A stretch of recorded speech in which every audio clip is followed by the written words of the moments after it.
You're in touch with the very thoughts of the entity. They are vast and overwhelming, but also crystal clear. If there were any schemes or second intentions in this mind, you believe you would feel such duplicity. Eventually, I realized that our noble research had taken us too far.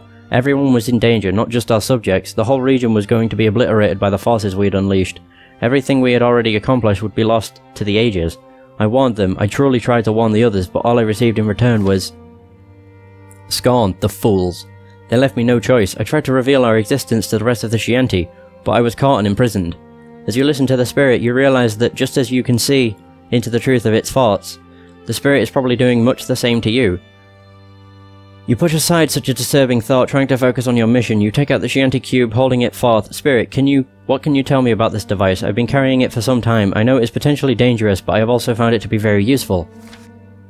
The spirit studies you and the cube carefully before it answers. Lone Wolf of the Kai, what you bear is nothing less than my greatest creation.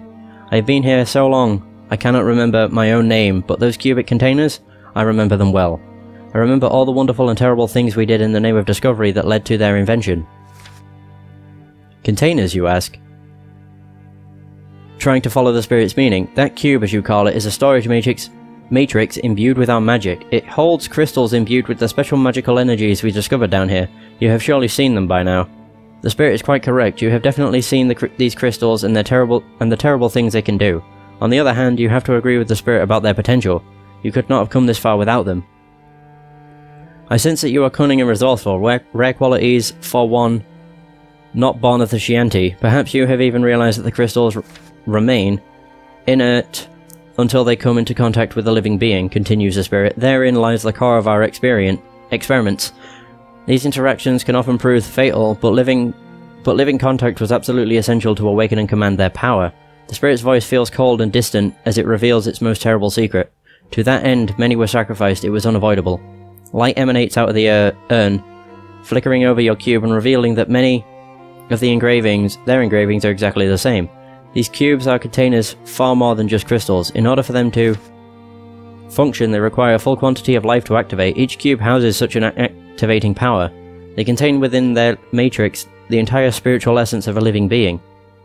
Oh god, you almost dropped your cube in horror. There's a person trapped inside this thing? The spirit's voice whispers calmly in your mind. Do not fear, Lone Wolf of the Kai. The soul energy of a living creature resides in your cube, but is no awareness or personality. Preserving those traits would have made the cube unstable, something else we discovered to our peril. A cold shiver runs down your spine as the meaning of the bas-relief finally becomes clear.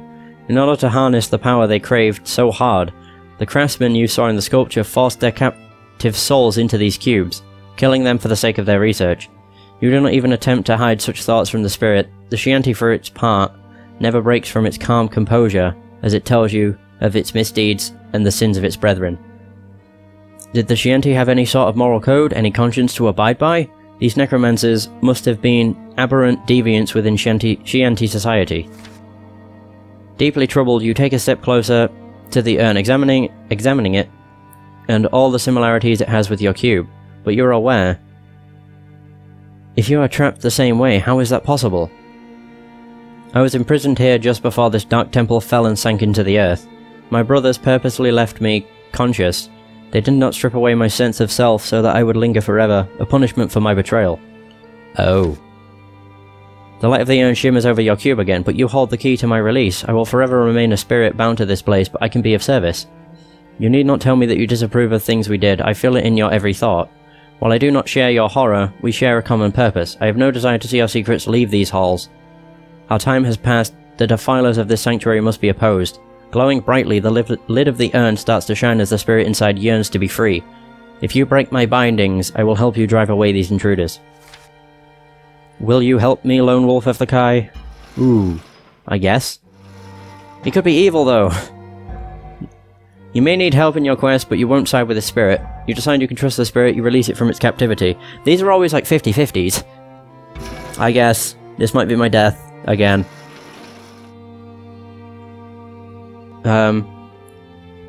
If you had met the Scienti when he was a necromancer, you would have surely been enemies. Despite of that, you feel you can trust it now. It has suffered for its crimes and in its own way even wants to right those wrongs. In its eyes, Gunzar's raiders are simply not worth the ancient necromantic secrets its cabal discovered. That may be arrogance, but its pride is a promise you can count on.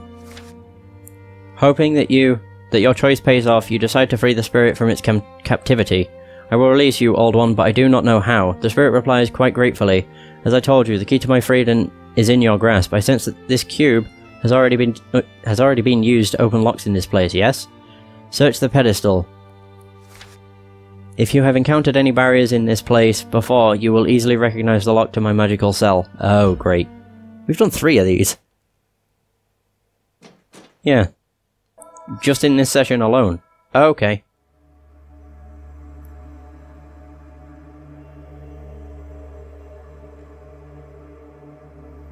Wait.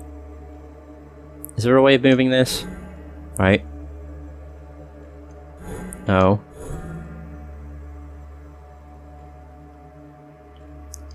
There we go. I can't actually tell. Wait. Would that work? Oh no. Fuck. I thought I knew what I needed to do. But I don't. I need something. Yeah, I don't know. B. Try this again. Oh, there you go. You move the middle one, so you move the cube that way, and then you move that. There, boom. Easy. I should just use 6th Sense, screw it, and try instead of trying to figure it out myself. I'm not that good.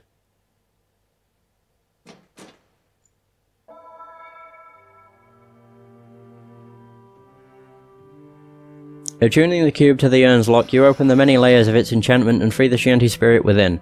Light streams out of the urn as its lid vanishes, streaking in wide arcs around the chamber before coming together in a bright manifestation before you. The figure only remains visible a moment before fading out. Wait, what? Whoa. Hi. I thank you, Lone Wolf of the Kai. The elated spirit's voice echoes in your mind. Now come, I sense a great power nearby. We must make haste before it grows so great that even together we cannot defeat it. As you move, the spirit warns you, I am greatly weakened from the effort of breaking free. We can communicate because you are willing to allow it now, but I will not be able to affect our foes. My knowledge, however, will be a powerful weapon for you to wield. I understand. You think back to the Shanty spirit. Any aid you can give me, I will appreciate. Just give me no reason to regret my trust in you. I don't think it is a bad choice because we're moving on with the story. So, if we weren't moving on with the story, it would probably have been a bad choice. There are dangers looming. I should be able to meditate. Fingers crossed.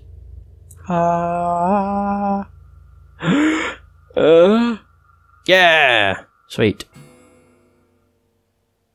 Awesome.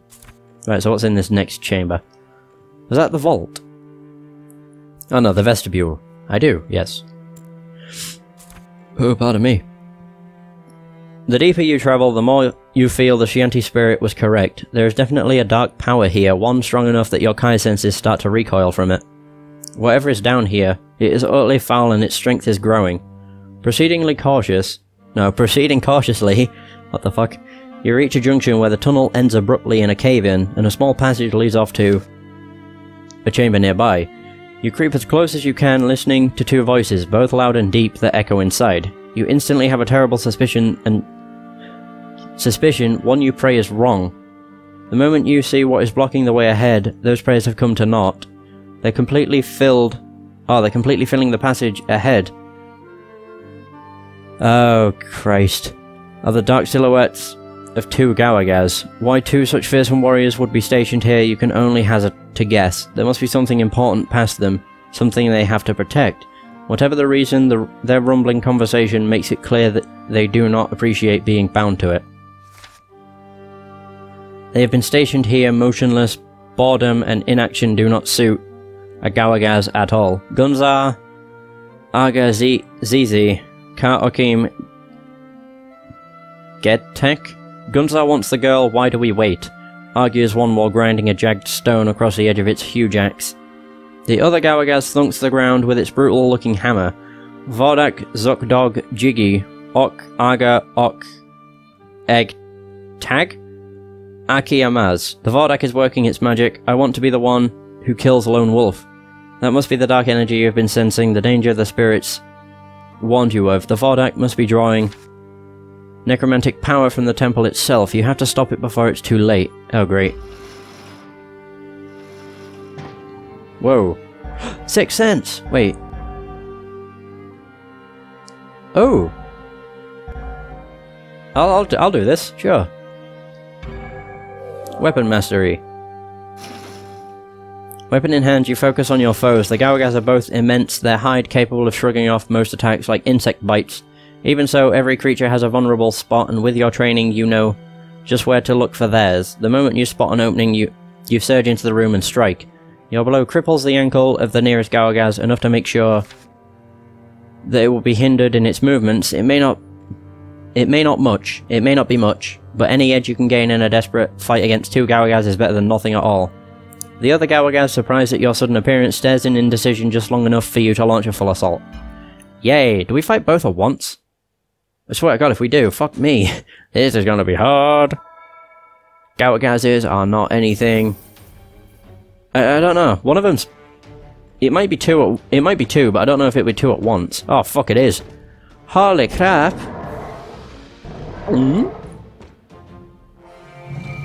Fuck me, man. I'll do this. Hurrah! Although in fairness, I'm not going to get a chance to heal. I won't have enough Kai power. Not until one of them's dead. Oh no. Yes! Yes! One's down. Woo! Right, so I now have enough to heal if I need to. Very good. I might actually use this. Purely because it gives me chance to use these without having to worry about stamina. Not like it matters. Wow. Nah, balls. Come on.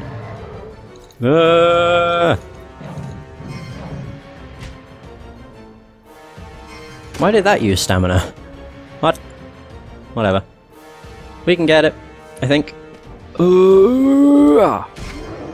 Yeah, we just have to hit it with another shield attack. Dink!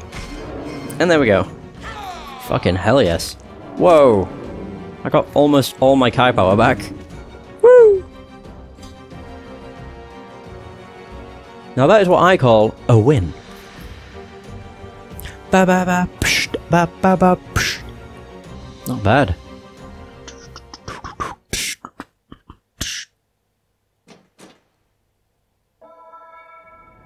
Sweet. I wins. Of course I wins. What do they give? Ooh, tainted bolts, flora fungi meal, lomspur oil. So does that recover more endurance? Yeah, 1,250. Sweet. This battle was exhausting, but you barely have time to catch your breath. These two were only sentries, savage beasts guarding an even greater threat. The Vordak and its terrible right.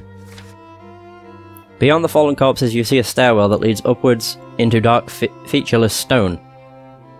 The befouled energies of the ritual are coming from that direction as well, echoing high above you. The way is clear. I knew it! This is the last area too, that's very obvious. Dangers looming. Oh, there we go. Sense it's dangerous to meditate, but it could be worse. So that's like quite low in threat, but I'll probably still get a fight, won't I? No. Very good. That's like the first time we've come across the there may be dangers looming in a while. Like, we have not come across those in ages. Ritual Hall.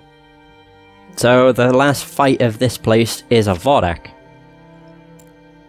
Interesting. The winding stairwell that leads to the Vordak is a long one, but you take the steps inbound, hustling up it as quickly as you can. By the time you reach the top, you are winded and your legs ache with every last step. The room before you is bathed in the light of blazing ritual fires, the floor covered in a summoning diagram as violent as it is complex. The shapes and lines hurt to look at, but their power is hypnotic. You have to force your gaze away from them or they will drain away your will. This hall would be a dead end were it not for a wide tunnel that has been opened in the farthest wall. The scaffolding around the tunnel's mouth leave no doubt, with stacks of rough-cut stone and mounds of earth around its base. That must be the way to the surface. The path to the targ you have been searching for all this time. But between you and your goal is one last challenge, a vortex of dark energy, forming a barrier around a figure in armoured crimson robes. Both hands outstretched, it is drawing arcs of light up through the floor, absorbing them